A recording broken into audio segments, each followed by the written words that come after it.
이 시간에는 Easy PDF 클래스 에디터를 중심으로 설명을 해드리면서 전체적인 제품과 서비스의 구조와 또 어떻게 활용하는지에 대한 개념을 소개해 드리는 시간이 되겠습니다. Easy PDF 클래스 에디터는 보시는 것처럼 윈도우 기반의 애플리케이션이고요. 그래서 애플리케이션을 이제 실행을 하면 일반적인 프로그램처럼 이렇게 실행이 되고요. 홈으로 가면 기본적으로 이렇게 비어있는 형태의 애플리케이션이 실행됩니다. 그러면 EasyPDF 클래스 에디터는 이름에서 있듯이 PDF를 편집하는 에디터 개념을 가지고 있어서 보시는 것처럼 뭐 PDF를 드래그 앤 드랍으로 떨어뜨려서 연다던가 아니면 파일 오픈 개념으로 문서를 여는 형식으로 사용할 수 있습니다.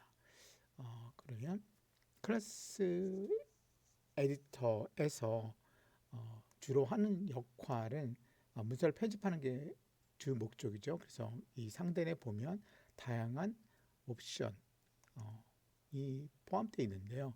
이 시간에는 이러한 옵션들을 설명하는 부분이 아니라 기본적인 EasyPDF 클래스 라이프 사이클을 잠깐 소개해 드리도록 하겠습니다. 전체적으로 이 제품을 사용하는 분야에서 그 이해 관계자들은 교사, 학생, 교사 또는 교사, 학부모, 교사 형태의 순환적인 어떤 그런 구조를 같이 가지고 있고, 그래서 라이프 사이클이라는 형태로 한번 설명을 해드리도록 하겠습니다. 그래서 가장 첫 번째 시작은 사실 자료이죠. 그래서 PDF라는 파일 중심으로 되어 있고, 그 문서는 기존에 있는 PDF라든가 아니면 교사들이 직접 제작하는 문서 또는 외부에 있는 자료를 가져와서 사용할 수도 있습니다. 여기 이제 필수와 필수가 아닌 부분을 넣었는데요. 그 필수가 아닌 부분은 꼭 그렇게 진행하지 않아도 되는 전체적인 구조입니다. 예를 들어서 가공 자체도 문서를 가공할 필요가 있을 때 가공하는 거고, 가공이 필요 없다 했을 때는 그냥 공유로 바로 넘어갈 수가 있는 거죠. 그래서 이 제품은 실제적인 거는 자료가 있고 그 자료를 공유하고 이제 참여라고 했는데요. 참여는 이제 학생인 경우에는 뭐 학습이 될 수 있는 거고, 아니면 이제 알림장 같은 것들을 공유했을 때 학부모들한테 보내서 그런 내용을 이제 파악할 수 있는 형태의 서비스라고 볼 수 있습니다. 그래서 주로 에디터는 문서를 이제 가공하는 부분과 이 문서를 가공한 거를 공유하는 역할로 에디터가 사용하고 있고요. 그러면 이 참여라는 부분은 실제적으로 이제 학생이나 학부모들이 하는데 특별한 어떤 제품을 다운로드하는 방식이 아니라 자료를 가공해서 또는 자료를 바로 공유했을 때 공유한 것들은 자료가 저희 서비스로 업로드가 되고 그를 통해서 링크가 생성되고 그 링크를 공유하게 됩니다. 그래서 링크는 일반적으로 학교에서 학생들이나 학부모님들에게 제공해 주는 그러한 정보, 그게 이제 학교 내 SNS가 될 수 있고 뭐 카톡이 될 수 있고 다양한 방식으로 링크를 공유할 수 있는 것을 사용할 수 있게 됩니다.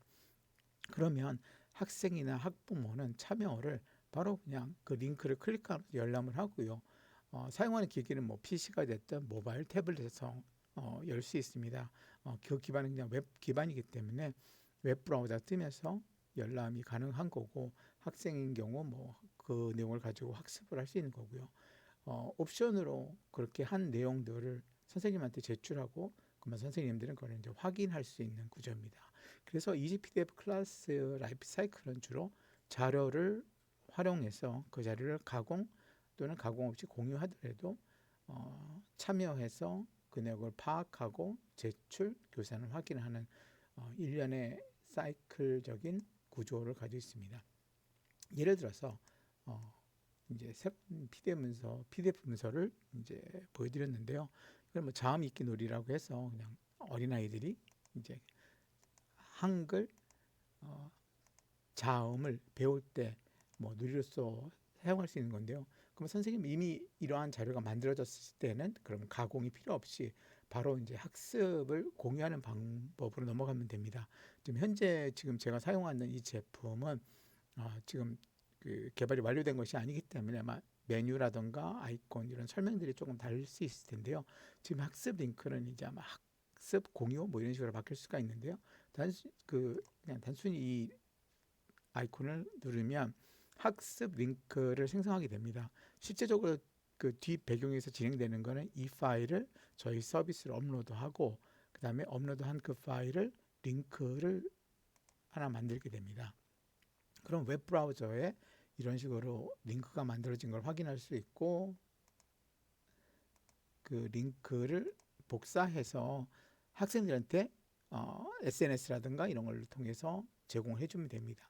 그럼 학생들은 이 링크를 받았다고 생각했을 때 그 링크를 그냥 클릭만 하면 보시는 것처럼 웹 브라우저에서 선생님이 공유한 파일이 그대로 보이게 되는데요. 이 파일은 실제적으로 PDF의 파일과 동일한 모습을 가지고 있고요. 그래서 실제적으로 PDF 파일을 이제 웹 화면에서 보여주는 형태입니다. 학생들의 경우에는 뭐 이런 부분들을 자신이 가지고 있는 그러한 태블릿 기반에서 또는 이제 PC에서 하는데요. 태블릿 같은 경우에는 이제 펜 같은 게 있으니까 이렇게 사용하는 게 훨씬 더 수월할 거고요. 저는 지금 마우스로 일단 그려봤습니다. 뭐 영어 내용을 뭐 한다 그랬고 했을 때 또 다른 형태 뭐 이런 파일도 공유를 하고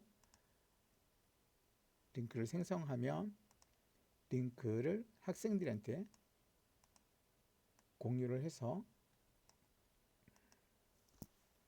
제공을 해주면 학생들은 그 링크를 입력을 하면 이렇게 똑같은 문서가 공유됩니다. 그래서 문서를 파일 전체로 공유한다는 개념이 아니라 그냥 파일을 열 수 있는 링크를 제공해 주는 방식으로 학부모들은 실질적으로 뭐 로그인이라든가 이런 거 없이 바로 문서를 열어볼 수 있는 그런 구조입니다. 다른 파일을 하나 열어보겠습니다. 이거는 예를 들어서 뭐 교내에서 알림장 같은 형태의 내용을 학생들 또는 학부모님들한테 공유를 한다고 했을 때 마찬가지로 문서를 공유한 목적에서 링크를 생성을 하고요. 그러면 그 링크의 정보를 학생 또는 학부모님들에게 공유하는 형태로 제공을 해주면 부모님들은 이런 식으로 내용을 확인할 수 있고요. 이 제가 라이프 사이클이라는 부분에서 제출이라는 부분을 설명을 드렸는데요. 이 제출은 실제적으로 이 웹 환경에서 제출하는 기가 있습니다. 그래서 그 내용을 다 파악을 하고 내용을 확인했습니다라는 목적으로 그럼 예를 들어서 뭐 영수 어머님이 뭐 보았다 그러면 이런 식으로 해서 네 뭐 잘 확인했습니다라는 식으로 내용을 쓰고 제출하면 해당 내용은 이제 선생님에게 제출이 되고 선생님은 영수 어머니께서 이 내용을 확인하셨군요라고 파악할 수 있는 구조입니다. 그래서 EasyPDF 클래스 라이프 사이클은 뭐 다양한 목적으로 사용할 수 있는데 핵심은 문서 기반의 내용을 공유하고 공유된 것을 쉽게 전달된 걸 가지고 학생 학부모들이 참여 그다음에 그 내용에 대한 것들을 제출 그다음에 교사는 그걸 파악한다는 그런 구조입니다. 감사합니다.